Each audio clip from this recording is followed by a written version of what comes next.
Welcome to Soul Inspirit, where spirituality meets real life. I'm Summer Paradiso, a psychic medium, intuitive guide, yoga teacher, and artist here to help you reconnect with your highest self. Here, we dive into the practices that strengthen your connection to intuition, higher self, spirit, and source. We'll explore my signature Soul Inspirit method, a fusion of movement, meditation, and creative expression designed to help you release emotional blocks and reclaim your power. Because to move through life with alignment and ease, we must first embrace vulnerability.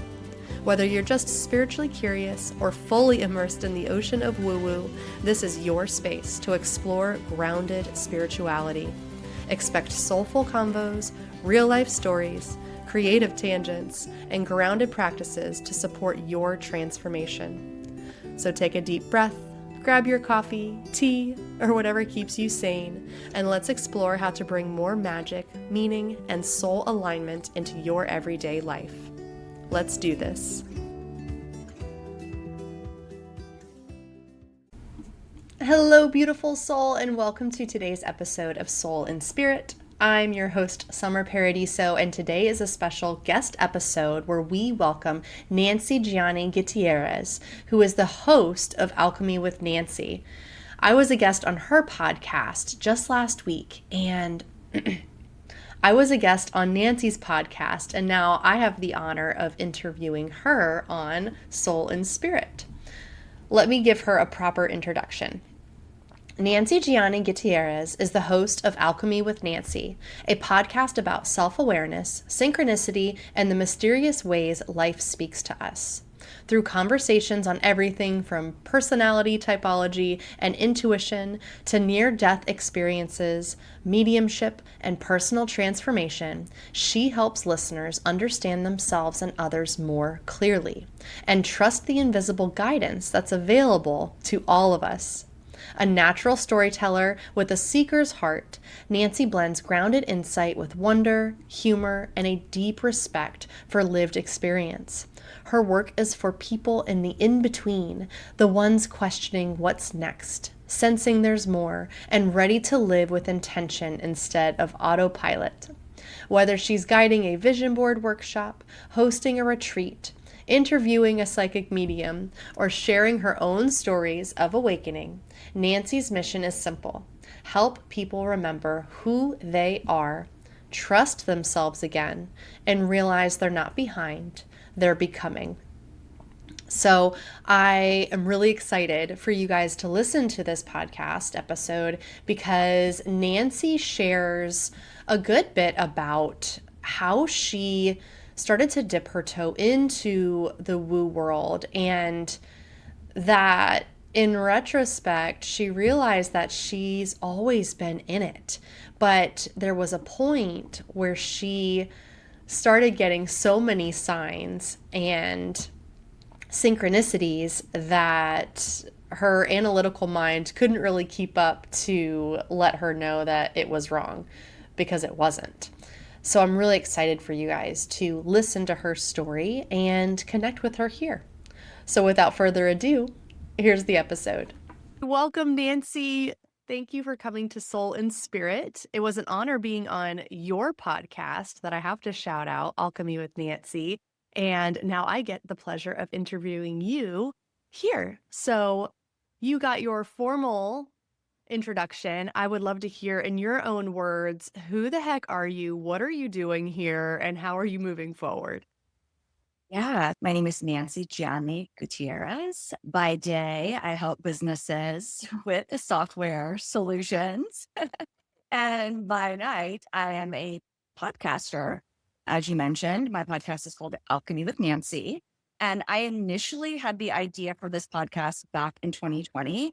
And as cringy as it is now to admit this, I was so scared to put my belief system, if you will, out into the world. It was really reserved for my inner circle.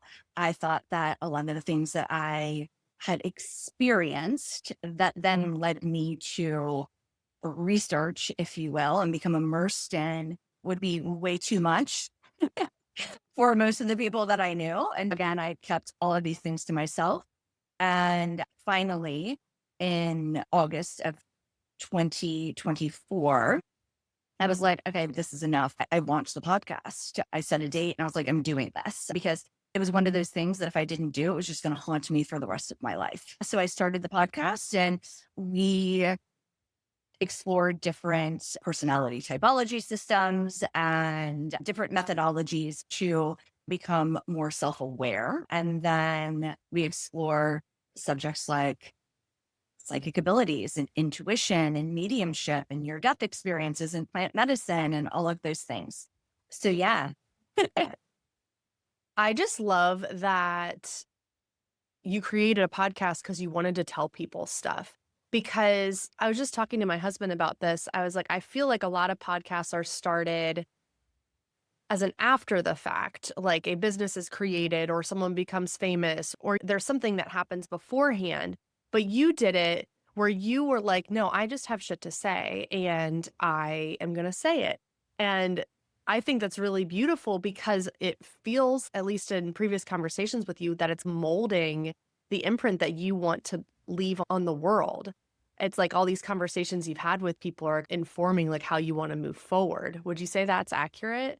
Oh, 100% for sure. Yeah. This was really a slow burn for me. Like, even when I initially launched the podcast, I was tiptoeing into some of the subjects that I wanted to explore and not necessarily putting it all out there. And then the more comfortable I got, and the more I realized more people are into this sort of thing, I think nowadays than not, then it felt safe to put myself out there. And I also have to say, I came from, I guess the best analogy I can make is like when an actor has been typecast for a certain type of role for a very long period of time. And then all of a sudden they take on this new role. And everyone's, that's weird. What are they doing? And I was so stuck in my head thinking that people were going to have that perception of me. And gosh, my biggest regret is just not doing any of this sooner. But better late than never. My goodness. I For real. I would love to know because this is such a huge theme right now, in that women specifically have things to say, are thinking outside of the box, and many women are conditioned to not share anything that's going to ruffle feathers or rock the boat. And that's my big passion, is to empower women through listening to their intuition to be able to start ruffling feathers and rock the boat. But so I'm curious to know for you, what was the one or several subjects that you experienced the most resistance coming out and talking about on your podcast? What felt the most scary and why? Mediumship, mostly because then I would have to maybe share some of my own personal experiences and people might be like, oh, that's bullshit or she's crazy. I even questioned my insanity. And just to be clear, I am not a like professional medium, but we're all mediums, right? Like we Mhm. all have the ability to connect. And I had some very interesting experiences that all my life really, but they became more frequent and more like, whoa, what the fuck just happened? And they were coming again with such frequency that it was something that I could not ignore. It wasn't like, oh, that was weird or that was interesting, or it was like, holy shit, what was that? Yeah, we can't make this shit up. So I have to ask, let's hear one of those experiences. What give me something here, because this is what I live for. These you can't make this shit up type of Yeah. experience. Wow. Where do I even begin? There's so many, so many. I'll share this one because I think this is really good. I think it was 2018. In 2018, I lost my grandmother. And in 2019, my dad. And I was estranged from both of them at the time that they passed. And when my dad passed, I remember having this thought in my head, like, gosh, he was 72 when he passed. It's so sad. Like he never got it right. Like he never.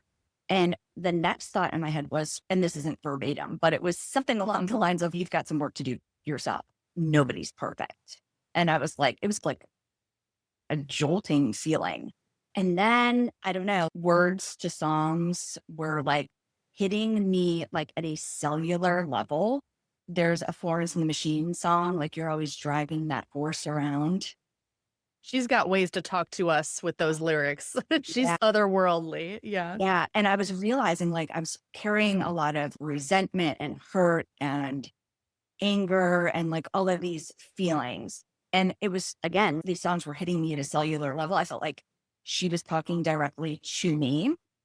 And I eventually called a friend of mine that I've known since I was 12. I trust her completely. She is a therapist and she deals with people who have dealt with like major trauma. And I called her and I was like, please tell it to me straight.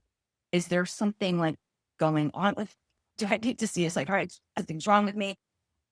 And she was like, no, I think you're having a midlife awakening. And when I came to the realization, like, okay, nothing's wrong with me per se, I felt like I was a little bit more maybe open to maybe receiving messages.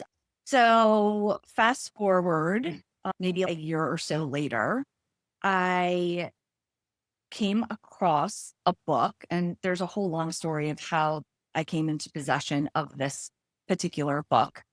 And the book was Signs, The Secret Language of the Universe by Laura Lynn Jackson, where she talks about how we can form our own language of communication with our loved ones who have crossed. So the most important thing for me in that book, though, was learning that we can project feelings of forgiveness to those who have crossed on the other side. And in that moment, I was like, okay, it's time to let it all go.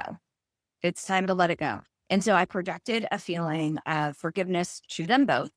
And then I went on to write what I wanted my signs to be from my grandmother, my grandfather, my dad. I had this whole list and it's still written like in the back of a journal. And no shit, a couple of days after I wrote these signs down, I was sitting in the driveway of my son's best friend's house and waiting for him to come outside. I was picking him up and I start scrolling on Instagram and I see a meme and it was about Prince. And the sign for my dad was purple rain. He was a huge Prince fan. So it was a meme about Prince and there was a reference to purple rain. And the time was 5:31, which is my birthday. And I was like, whoa. Then a few days later, I am again on Instagram and I see something with Joanna Gaines. And it says, do you want to have lunch with me? Or do you want to see what I'm eating for lunch? I think is what it says. And I was like, I do, because I love food and I think she's adorable. So I start scrolling through this carousel and she's making a Lebanese dish called fatayr, which I grew up eating because my grandmother used to make it. And that was my sign for my grandmother. Now, most people have never even heard of fatayr.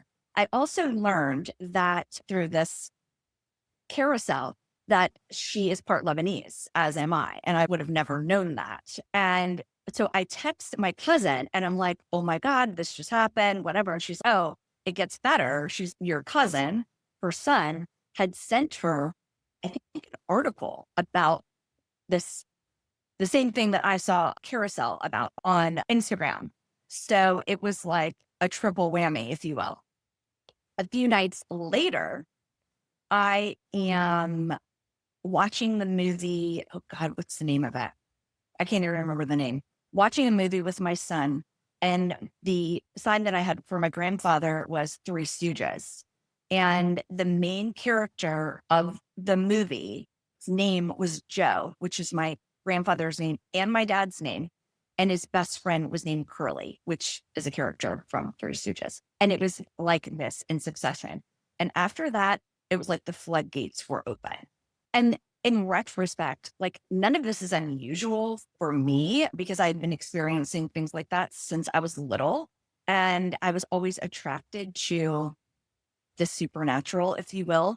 when we first moved to Virginia Beach in 1978, my mom worked at the ARE, the Association for Research and Enlightenment. So those of you who aren't from Virginia Beach and maybe aren't familiar.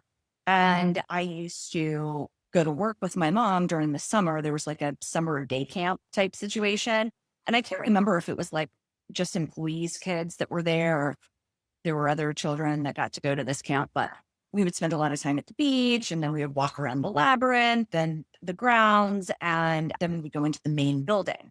And there used to be in the main building an ESP machine. And I was obsessed with playing with that. Like anytime we had an opportunity to go to the main building and sit down with that ESP machine, I was all over it. And it's broken now. I actually went in a few years ago and asked if I could see it. And they were like, oh, yeah. And actually, the woman that I spoke to didn't even know what I was talking about. And eventually we found out that it's sitting in the archives somewhere. I actually have the woman's phone number. I really want to call her because I would love to revisit it. But yeah. That is such a good story and makes me really happy that you shared it, because I think that signs are like the gateway drug to woo, because they're undeniable when they're that specific. When it's a food dish from grandma, when it's names from the Three Stooges, when it's so specific, I just tell people it's like your analytical brain can't override that. There's just no way. And what else I really love about this story, rewinding a lot, is that you wrote down what you wanted. And this, Nancy, is so cool, because this is what I teach my students and my clients that I'm working with to develop their psychic abilities is decide with your spirit guides, source, past loved ones, whoever, what you want to see. Just make it a conversation. Like, you know what? I want Three Stooges because this represents you to me, and I want that to show up. And then they'll deliver. So that is just, it's like you were so much more open and did not even know it. That's just really cool. And I'm feeling a little bit jealous about the ESP machine because I never got to play with it as a kid. My mom moved here largely because the ARE is here, and I actually babysat Edgar Casey's, I think it was his great-grandson. So it's so interesting, but that is really cool. So you had the floodgates open, and I'm sorry, what year was this that this happened? Maybe 2020.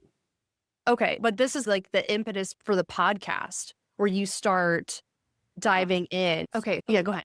I was going to say too, because you said something about the analytical brain can't deny it. Mine tried to. Oh my God, I believed it, but I needed more. And there's another meme. I love memes. And it was like Miss Piggy. And it was like asking for more signs. I need a signier sign. That's what people say. Yes. And it was like, oh, and then I was documenting them. So I have albums in my phone of signs that I've documented. And I think it was largely too because there are people that are completely skeptical. Even my husband, like he teeters back and forth from being like, oh, yeah, that was really cool too. I don't know about your ESP shit. I have a story about that too, which is really pretty cool. A few weeks ago, he was talking about one of his best friends who passed 10 years ago. So you're approaching the 10-year anniversary of his passing. And his name is Virgil. And so he's so innocent, sharing all these stories about him with me. And this is a couple of weeks after he says to me, point blank, I don't know about your ESP shit. So he's hearing the story, and a few seconds later, I'm on Instagram again. I think I've talked about Instagram like 92 times already in this podcast. I'm here for it. And yes. I'm in stories, and Gigi Hadid had posted a meme of this picture of a guy standing next to a Christmas tree holding a skateboard. Okay. My husband's friend was a skateboarder. They all grew up skateboarding. And at the top of it, it says Virgil forever. What? And I hold the phone up to my husband because I'm sitting next to him. Like this is like, he talks about him. I go directly on Instagram and I hold the phone up to him and I said, what do you think about my ESP shit now? What'd he say? He just looked at me like with his jaw wide. I love it. My husband's the same though. He'll be like, "That's a really interesting coincidence," but it's like, "What? What is happening?" That's really cool though. Spirit was loud. Virgil was loud on that one. Very loud. Yeah, yeah. Oh, I love it. I love it. Okay, so we rolled out the red carpet then for you at this point. Spirit was like, "Hello, Nancy, welcome." So, what was the next focus? You had your signs. Where did you go from there? Did you dive into mediumship or these near-death experiences? What was the next thing that really just lured you in? So I love to understand how things work or how things like play out in a certain way. And so I was like, I just wanted to get a better understanding of how these types of phenomena occur. And so I really started diving into reading about things in medical journals or going to University of Virginia's website, their Department of Perceptual Studies, which I have a very interesting story about that too. And reading about all of the research that exists around this type of stuff. It's unbelievable. But with regard to University of Virginia, this is a good one. So I was at a party several years ago at a friend of ours' house, and he happens to be an anesthesiologist. And his business partner was also there. It was my first time ever meeting her. And in conversation, I learned that she had graduated from University of Virginia. And I had been drinking a little bit that evening because otherwise these words would have never come out of my mouth. But I said to her, I'm fascinated by the work that they're doing in their division of perceptual studies. And she said, what did you just say? And I said, their division of perceptual studies. And she said, oh my God. She goes, I used to work in that department in undergrad. And she said, I used to input the data that the doctors got from kids that had recollections of past lives. And she said, Nancy, the things that these kids knew, there's no way that they could have known. So I then go to Michael and I said, oh my gosh, I was just talking to, I believe her name is Tara. And we had this conversation. And I said, she was telling me that she had worked in this department during undergrad. And he was like, wait a minute. He goes, I didn't even know that. And he was like, and it's crazy that you're bringing this up right now because I just sent an article from a medical journal to my eldest son yesterday. So he sent me the link and the article had been published the day before this conversation. And it talks about, it was specific to near-death experiences and the documentation globally. And they all follow the same, pretty much the same pattern. So that kind of drew me in deeper, right? So being able to say, hey, I know this sounds crazy, but have you seen this or check this out? And that to me is just spirit shining a light and being like, yes, you're going in the right direction. Keep going. Here are all of these other. It seems like you get these signs in like triples because you had her and then you had the guy who sent the article. Like you had these signs coming in clusters, if you will, to really drive home past your analytical mind, since you said that you need more than one sign. So you get clusters of signs. That's really cool. Yeah. And I really think that I'm like an experiential learner. Like I am not the type of person that's going to learn because you told me something. That's how I operate. Like I need to experience it for myself. And I've always been like that. Like perfect example, when I was little, my mom was ironing clothes and she left the iron to cool on the ironing board. And she said, Nancy, don't touch that. It's hot. So what do? I'm like, how hot is hot? And so instead of putting my finger on it to test it, I put my entire hand on it and I sucked around and found out, right? But I've always been like that. Just because you tell me something, I'm not going to believe it. I have to experience it.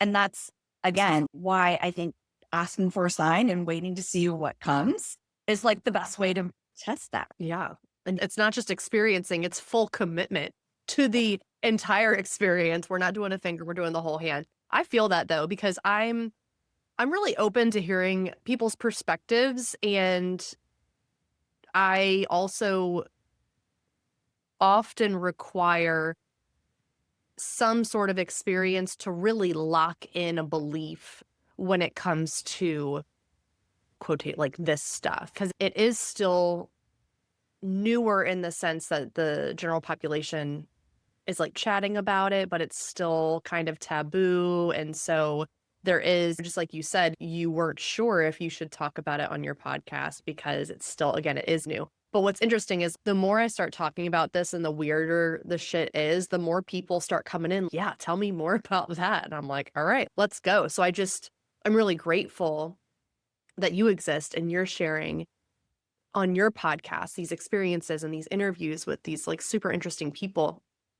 And so what I had mentioned earlier is because we had lunch together the other day, and it sounds like you have some really cool things in the works. And I'm really interested to know, how have these kind of evolved? Where are you going with your life purpose in relation to what this podcast has started? Yeah. So my journey into all of this really began out of a dark night of the soul, right? And all of us are going to experience it in one way or another, right? We are all going to face a time in our lives where we're like questioning our purpose, what we're called here to do, what our next move is.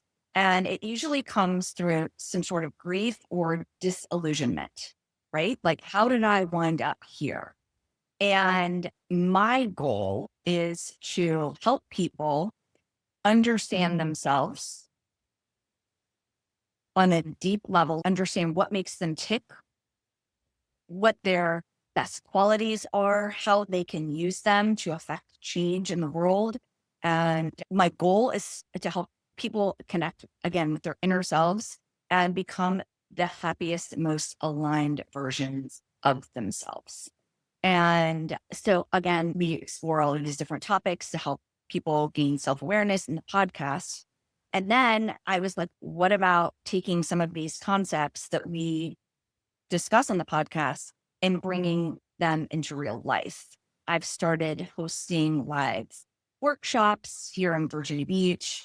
I did one a few weeks ago. It was a vision board workshop in conjunction with Megan Blacksmith. She came in and helped us lock everything in with a neurolinguistics meditation, which, speaking of which, Summer and I are enrolling, right? Yeah. Oh, in March, are you doing the Yeah. training? Yeah. That's right. Shameless plug for Megan Blacksmith. She's doing an NLP training in the beginning of March. I will drop the link below. If you're like, what's NLP? Then DM me and I'll tell you. But me and Nancy will be there, and we will learn all of the tools on how to help others, but we will also probably unravel ourselves because that's what these trainings do. Oh, we will be new women the second week of March. That's for sure. So anyway. Yeah, did that event. And then next on the list is a book club. And the first book that we're going to be exploring is the newest book by Laura Lynn Jackson called Guided. And that's where I feel like I am in my life right now, is just guided, following the signs, trusting my intuition, and knowing that I don't have to force or control, that everything that's meant to come to me will, and I'm just magnetizing it all. And so we're going to be exploring that book, and there's going to be some meditations and some other cool things happening in that room. I'm still working out a date for that, but it will be at the end of February. I'm looking at either the 21st or the 28th for that. And what I'm most excited about, though, it is a retreat to Paris to see the Hilma S. Clint exhibit of the paintings for the temple. If you're not familiar with Hilma F. Clint, and this is there's a story in this too, which I should back up and tell. So I have been obsessed with Hilma F. Clint for a while now. I discovered her work several years ago, and I was familiar with it, wasn't, I don't know, locked in. But I saw an article entitled something like The Woman Who Painted the Future. And the title just captivated me. And so I saved it. I went back and read it, and I was like, oh my God, this is why I'm attracted to her art. So Hilma F. Klint studied art traditionally. She went to art school in the late 1800s in Sweden with a bunch of men. And she painted very in the box paintings. But then she had this whole secret life where she parlayed with intellects and scientists and philosophers. And then she had this group of women known as the Five, and they would conduct seances and practice mediumship. And then they would channel spirit and then perform automatic writing and painting. And the paintings of the temple are the manifestation of those, of her channeling. And so for Christmas, I asked my husband for a Hilma F. Klint book. And if you're familiar with her, you'll know that she would paint these large scale paintings and then draw like miniatures of them. And then she would make notations about what the symbolism meant, etc. And so I asked for that book. And I started reading it. And then I was like, I'm going to see if there's like any exhibits coming up. And I Google upcoming exhibits and I see that there's going to be an exhibit for the paintings of the temple in Paris this summer. And I was already planning a trip to Barcelona. And so I was like, wait a minute, why don't I just hop on over to Paris and go see this exhibit while I'm in Europe already? So that is also in the works. And I am over the moon excited to be able to see that. There's such power in art, and art can change our mood. It can inspire us. And there have been studies, medical studies, on the power of art. And of course, we're going to be weaving in some neurolinguistics and some other really cool things into the retreat as well. So it's going to be a completely immersive experience. And then, of course, we're going to be in Paris. So, All the baguettes and cheese while painting and being inspired by Helma. No, when you first told me about this, I was like, oh, it's amazing. Because I too am obsessed with Helma F. Klint and am just fascinated with, you pretty much shared all of it, but just fascinated with the secret life of channeling. And that we didn't mention that she had all of these channeled paintings that she knew the world wasn't ready for. And so she handed them off to be hidden until 20 years after she passed for them to be released, which I just think is so cool. That's going to be a really amazing retreat. That's very cool. Yeah, I'm super excited. And it's a convergence of everything that I love: art, culture, neurolinguistics, all of the things. And I get to marry them all together. So exciting. Yeah, and just a prime experience for women to be able to dive into self-inquiry, to discover, like what you said, their strengths, their opportunities for growth, and essentially helping them leave, one, feeling empowered and really good, but two, just more ready to re-enter into the world in an informed way, because information is power. And when we know more about ourselves and take the time to learn more about ourselves, we can navigate the world a lot easier. And I think that's what a lot of people forget, is the more time you take for self-inquiry, the better shit gets. Otherwise, you just are in a whirlpool. So I'm really excited for your retreat goers to experience that. What do you have to share with us before I let you go? Because I feel like we could keep talking about all of the woo-woo things forever, but what would any golden nuggets, any books that you think they should read, any sort of wisdom that you have for the listeners? Go ahead and share that now.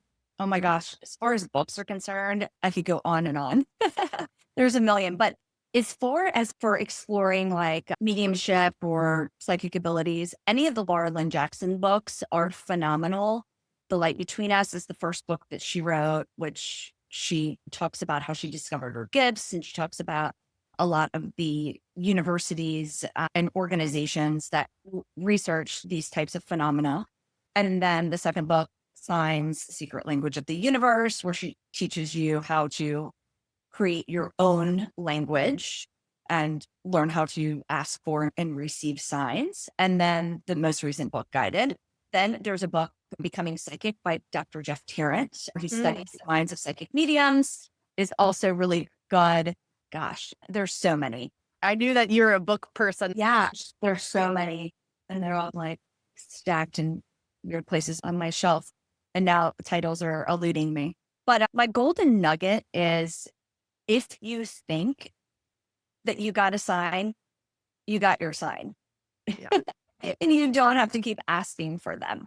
Our loved ones, and this is from my own personal experience, as was everything that I've ever read, studied, and I've dove deep into these subjects. If you, like I said, if you feel like it's a sign, it's a sign. Our loved ones are always wanting to communicate with us. And all you have to do is ask and then just wait to receive. I love that. Thank you so much, Nancy, for coming on here and sharing what you once may have been nervous to share. And I'm very excited for all of the women who get to work with you. Thanks so much. Thank you. So much fun. One other quick thing. I've never been afraid to ruffle feathers, ever. Like, I'm an 8 on the Enneagram. Like, I'm the person, like, in my family that was like, our family's fucked up.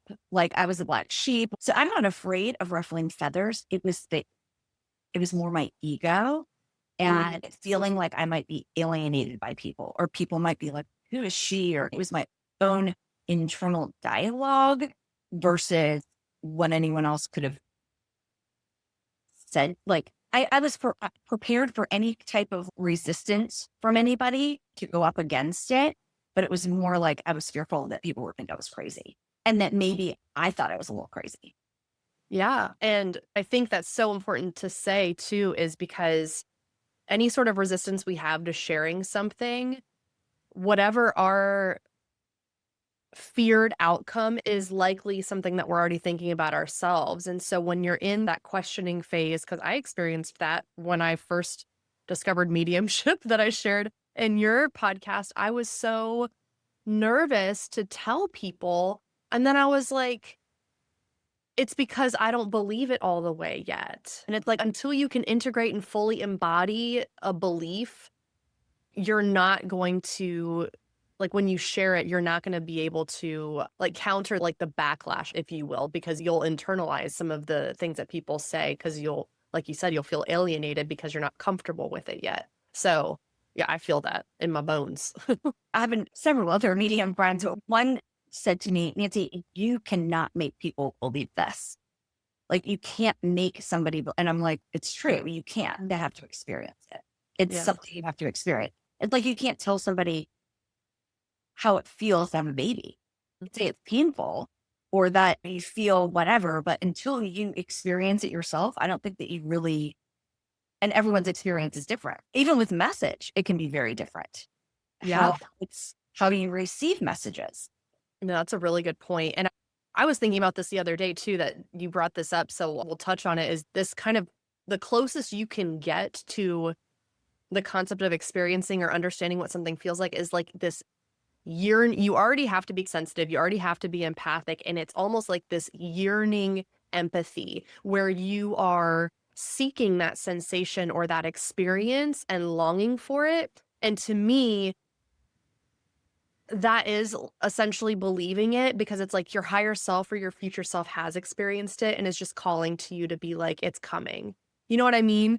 So it's just so interesting. But thanks for that little PS golden nugget. I love it. That always happens. So a million years ago, I'm working at Nordstrom for Stila Cosmetics. And I was like, you know what? I don't know if you're familiar or how familiar you are with Stila, but back in the day, all of their graphics were caricatures of women. We did not use any type of live model because Janine, the creator of Stila, was like, it makes women think that there's only one type of beauty. When we use a caricature, it's just beauty's for everybody, basically. So because of that, we attracted a lot of young girls because of the imagery.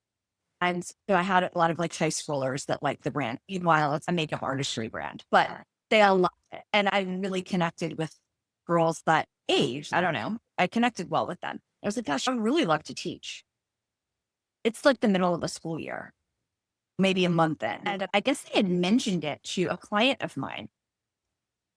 A month later, I get a telephone call and my uncle is the department chair at Norview High School for the marketing department. And he's looking for a marketing teacher. I went in, interviewed, got the job. Oh my God, I love it. So did you do a provisional license then? You like hopped in and I was 5 years, and then there was a reduction in force and I lost my position. Then I started a kids clothing company that went awry.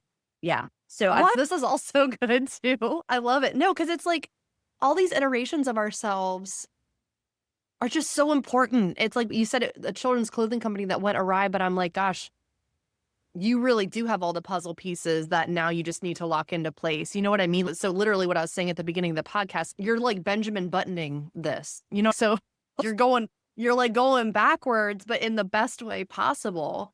And it's because you know what you don't want more than like someone who's fucking around and finding out and has no idea what they do or don't want. Like you have a lot of contrast already, it seems. And a lot of experience. And I'm open to these things. I've always been like that and very curious. And my curiosity has informed what I do want and what I don't. And a lot of people can't say that. A lot of people are so stuck and they're scared to try anything new. And they've always been this way and they've always done this. And me, I'm like, oh, that's cool. I'm going to check that out. Or that's interesting. I'm going to check that out. And I know that people may look at me, especially my family, and be like, oh my God, what is she doing now? I've even had people say that to me. And I'm like, I feel bad for them that they're so stuck in their own way that they think what I'm doing is weird. Yeah. And obviously you're just holding up a mirror and they're externalizing their envy through judgment. A whole other rabbit hole. Oh my gosh. Thanks so much for listening to Soul Inspirit. Before I let you go, I want to let you know that I have a free virtual workshop Wednesday, February 4th from noon to 1 p.m., where I take you through my signature Soul Inspirit method of movement, meditation, and creative expression as a means to remove emotional blocks so that you can connect to your intuition, spirit guide, source, highest self more clearly and make space for new manifestations in your life. This workshop is going to be a good time and it's accessible for anybody. You do not have to be a yogi. You do not have to be good at meditation, and you definitely do not have to be an artist. Just show up open and ready to receive. The link is in the show notes to sign up. There is a replay if you can't make the live. So I'll see you there or in the replay. Talk soon.